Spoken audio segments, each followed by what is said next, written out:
Prokuroria ngre akuzat për mashtrim dhe pastrim parash në Kastrioti Ismailajt, bodhi 5 milion euro, implikuar edhe Josef Hejsek, ish drejtori ÇEZ. Demokratët akuza Ramos po sfidon dekriminalizimin në kryet Partisë Socialiste, persona që kanë vrarë, thirrje edhe për protestën e SHN-s. Hapet në Tiranë terminali për koshëm i autobusëve të linjave të jugut, kryebashkiaku Velia i lehtësojmë trafikun, gjoba për ata që nuk kanë licencë. BE po i ngre kurth të rrezikshëm Serbisë, presidenti Nikolić deklaron pas bisedimeve për antarësimin e Serbisë, fshihet njëja e Kosovës.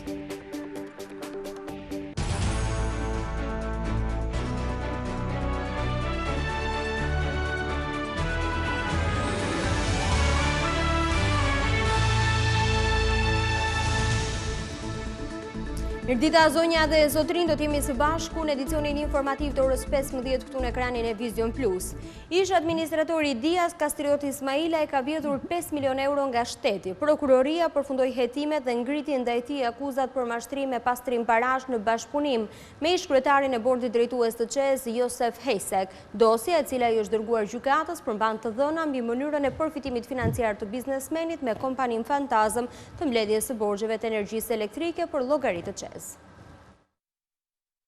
Prokuroria e Tiranës mbylli hetimet për ish administratorin e Dias, kompanisë së mbledhjes së borxheve të ÇEZ shpërndarje Kastrioti Ismailaj, dhe e dërgoi atë të pandehur në gjykatë në akuzat e mashtrimit dhe pastrimit të parave për gati 5 milion euro. Sipas prokurorëve, Ismailaj në vitin 2005 krijoi kompaninë Adriatic Development Corporation me objekt këshillimi dhe financim për prodhimin e mineraleve, si dhe infrastrukturën e projekteve energjetike.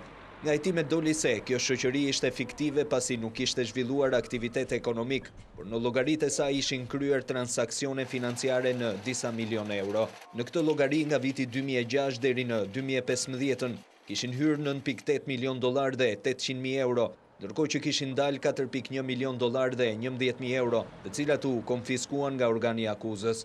Për këtë aktivitet prokuroria ngriti ndaj Ismailajt akuzën e pastrimit të parave. Përsa i përket shoqërisë Dias, sipas prokurorisë, ajo u regjistrua në korrik të 2010-s në ishujt Virgjin. Fillimisht marrëveshja nuk u miratua nga bordi, ndërkohë që e njëjta marrëveshje për mbledhjen e borxhit të ÇEZ u miratua në shkurt të 2011-s me afat 2 vjeçar, por që përfundoi në tetor të atij viti.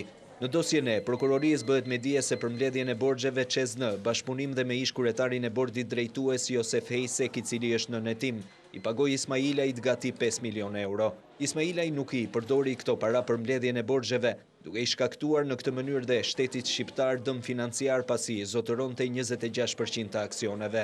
Për prishjen e kontratës në vitin 2013, kur ÇEZ shpërndarje u rikthye në administrim shtetëror, Ismailaj ju drejtua arbitrazhit ku kërkonte 135 milion euro shtetit shqiptar.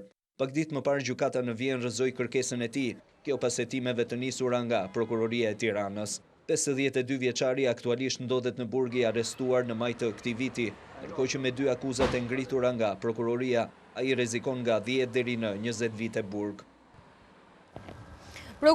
Policia e Korçës ka vënë në dispozicion 1 milion lek për kudo që jep informacion për autorin e vrasjes së 37 vjeçarit Jani Kolçinaku në Korçë. Viktima i dënuar më parë për trafik lëndësh narkotike njihej me nofkën në Landi i Mirasit, ndërkohë që policia po heton në pistën e prishjes së pazareve të drogës me grupet kriminale në Korçë dhe Bilish. Sipas hetuesve, dyshohet se 37 vjeçari është vrarë në një vend tjetër dhe më pas është hedhur në një kanal në afërsi të fshatit Zëmblak. Ekspertët thonë se Kolçinaku është goditur me sende të forta dhe më pas është ekzekutuar me një plumë në kokë. Demokratët akuzojnë kryeministrin po strehon persona të inkriminuar në Partinë Socialiste për t'i përdorur ata në zgjedhjet e ardhshme. Kelejta Libea i tha se të PS-së së Shkodrës, një person që sipas tij ka kryer vrasjen në 2009. Pasi parlamenti miratoi me konsensus politik ndryshimet kushtetuese që adresojnë politikën e dekriminalizimit, Partia Demokratike akuzon kryeministrin Edi Rama se po bën pjesë të strukturave të Partisë Socialiste persona me të kaluar kriminale. Ka emëruar në krye të Partisë Socialiste në Shkodër një bandit të njohur, një vrasës. Edi Rama ja ka besuar Partinë Socialiste në këtë zonë Martin Cupit, i cili kur ishte kryetar komune më 27 prill të vitit 2009 ka vrarë një shtetas. Kjo është një vërtet e hidhur, që tregon se Edi Rama nuk ndahet dot nga krimi. Për zyrtarin demokrat, përfshirja e të inkriminuarve në strukturat partijake është skema që Rama po zbaton me të gjithë banditët e tij, që di kriminalizimi do t'i largojë nga postet publike. Ata po gjejnë stre tek partia e Ramës për të dhënë kontributin e tyre kriminal në zgjedhjet që po vijnë. Sfida që i bën Edi Rama dekriminalizimit, kërkesës dhe nevojës urgjente për t'u ndarë nga sundimi i krimit, është e sigurt që do të marrë përgjigjen e merituar nga qytetarët. Pak ditë më parë, kryeministri Edi Rama u shpreh i paduruar të shohë se cilët janë kriminalet në radhët e Partisë Socialiste, për të cilët flet Partia Demokratike. Sipas tij, të gjithë do të marrin përgjegjësinë për çdo shpifje, akuzë apo kriminalizim që për interesa politike i kanë bërë parlamentit dhe politikës. Opozita zhvillon nesër para parlamentit protestën e radhës kundër qeverisë. Përfaqësuesit e Partisë Demokratike bëjnë thirrje për pjesëmarrje me argumente se ky është i vetmi reagim për të rikthyer shpresën të shqiptarët përballë keqeverisjes Rama-Meta. Partia Demokratike do të protestojë përsëri të hënën para godinës së parlamentit.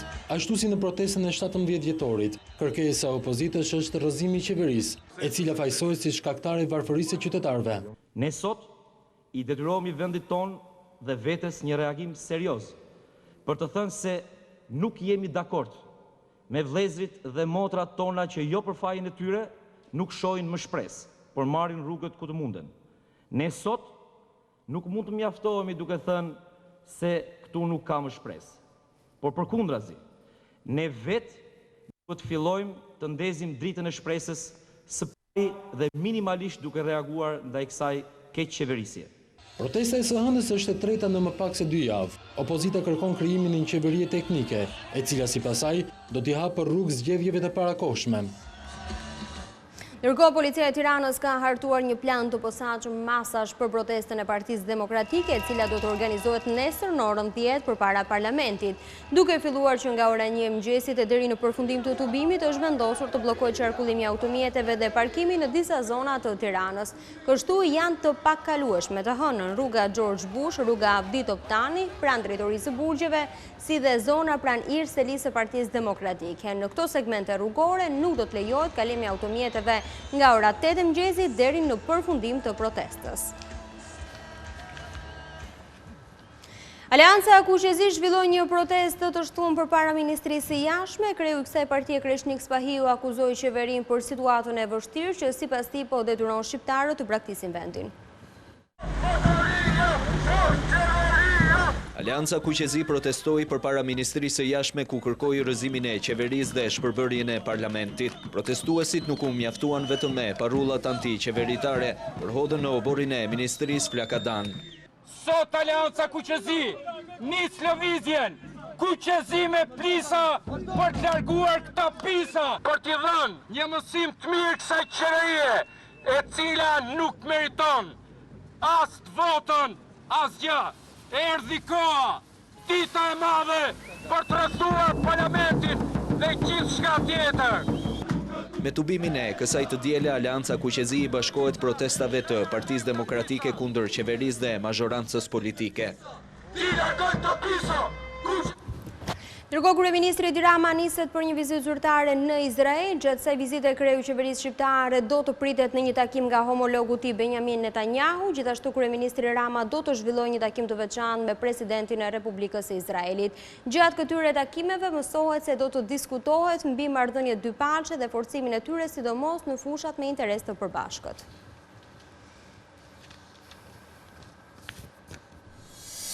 Fluks në portin e Durrësit nga emigrantët që kthehen pranë familjeve për festa, 4500 udhëtar në 24 orët e fundit.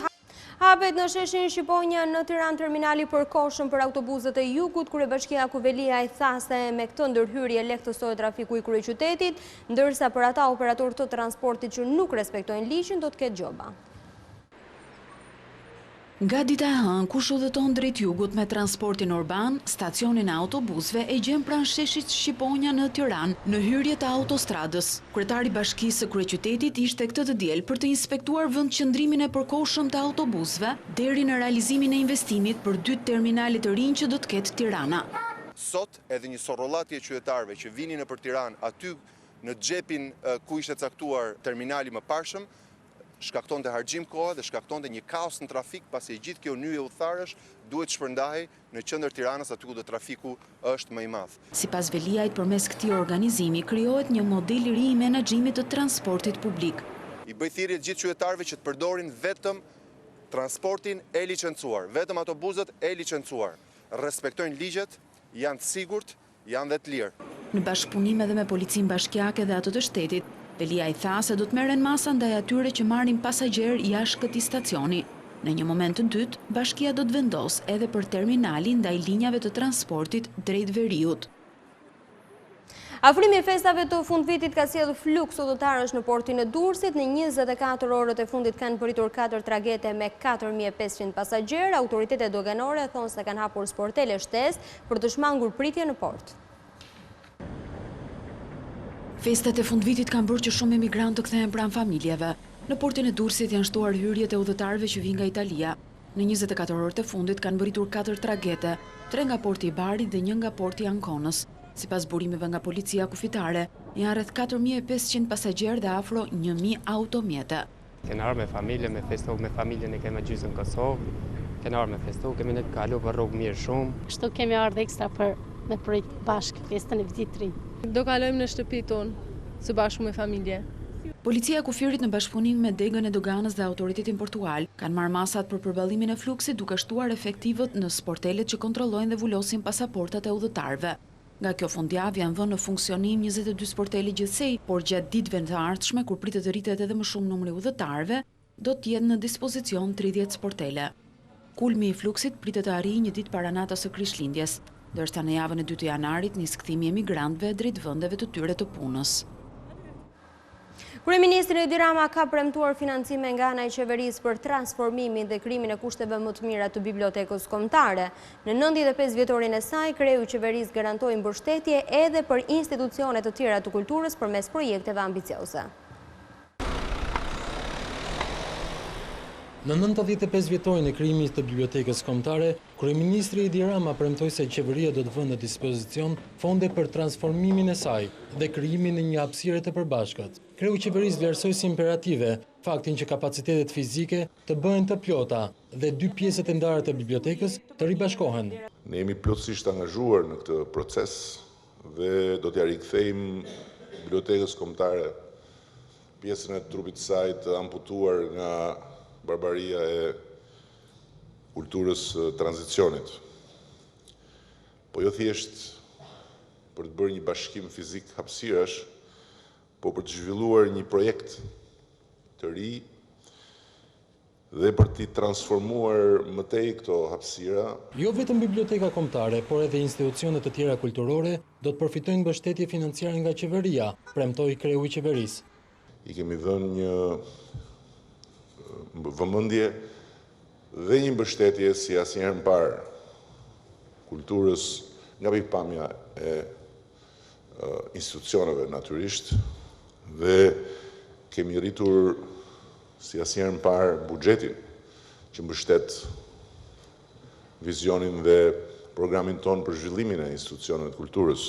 Në fund të fjalës së tij, kryeministri Rama nuk nguroi të bënte një batut. Nuk mund t'i rezistoj këmbguljes së vazhdueshme të drejtorit tim sqimatar të protokollit që më thanë nuk mund të shkosh sot në bibliotekën kombëtare pa dhuruar diçka. Mbasi rezistova, u dorëzova dhe dhurata ime shumë modeste është albumi më i fundit i zhgaravinave të mia. Marrim çikë të letrën. Zhvillohet në Pogradec panajiri tradicional i verës, për 2 ditë me radhë ky qytet ka mbledhur turistë nga vendet fqinje, të cilët kanë shijuar edhe gatimet e zonës. Sezoni turistik dimëror në Pogradec kulmon me festën disa vjeçare të hapjes së buteve me verë.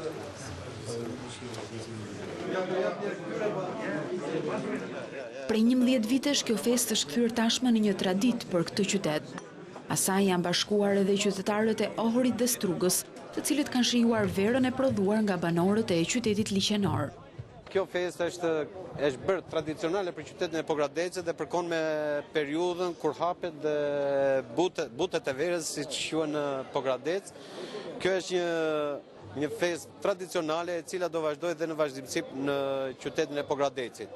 Besoj në si vjetë kemi organizuar, jemi përpjekur që të organizojmë këtë festë me këto mundësi që kishim. Deri në mesnat, banorët kanë qëndruar jashtë me zjarreve duke shijuar verën dhe gatimet tradicionale të zonës. Festa zgjat 2 ditë dhe në përfundim të saj do të shpallet dhe prodhuesi më i mirë i verës nga Pogradeci. Beogradi ishe me skepticizëm negociatat me Brukselin për antarësimin e vendit në BE pasi i druhet njojës së Kosovës. Presidenti Nikolić tha se kapitulli 35, i cili është në tryezën e bisedimeve, përbën një kurth të rrezikshëm për Serbinë. Presidenti serb Tomislav Nikolić e cilëson si një kurth për vendin kapitullin 35 që Beogradi ka qelur me Brukselin pasi nuk përcaktohet njohja ose jo e Kosovës. Duke folur për gazetën Politika në Serbi, Nikolić thekson se kërkesat nuk janë të qarta. Kushtet për këtë kapitull të negociatave janë shumë të ashpra për Serbinë, plot me kurthe dhe kërkesa, të cilat nuk janë të shprehura sakt. Ai mund të jetë shumë i rrezikshëm për ne, deklaroi Nikolić, duke referuar ambasadorit gjerman në Beograd. Nikolić tha se përgjigjja e tij është shumë evazive, ndërsa thekson se me këtë kapitull përmbyllet një marrëveshje juridikisht detyruese me Prishtinën për marrëdhëniet e fqinjësisë së mirë. Rreth një javë më parë, zyrtarët e BE-s nënshkruan 2 kapituj me kryeministin serb Aleksandar Vučić, përcaktuarat si faza e parë e paraantarësimit të vendit në familjen evropiane. Liceu Jordan Misja ka shpallur pianistët më të mirë të vitit. Në këtë konkurs morën pjesë 116 konkurrentë, ndërsa eventi përkoi edhe me 69 vjetorin e ngritjes së kësaj shkolle.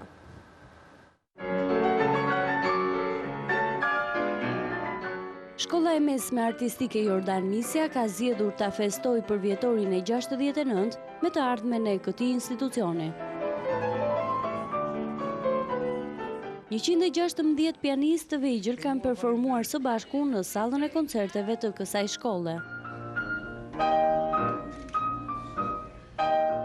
Në kuadër edhe të konkursit kombëtar duhet e pianistike, këta artistë të vegjël janë duar trokitur dhe vlerësuar nga mësues dhe emra të njohur të muzikës.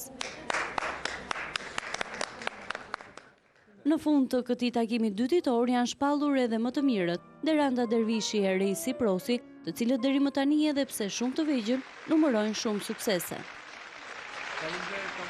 Katalanasi dhe Barcelonës janë shpallur kampion të botës për klube pas suksesit të korrur në finale ndaj Argentinasve. Ky trofeu u fitua fal golave të Lionel Messi dhe dopjetës së Suarez.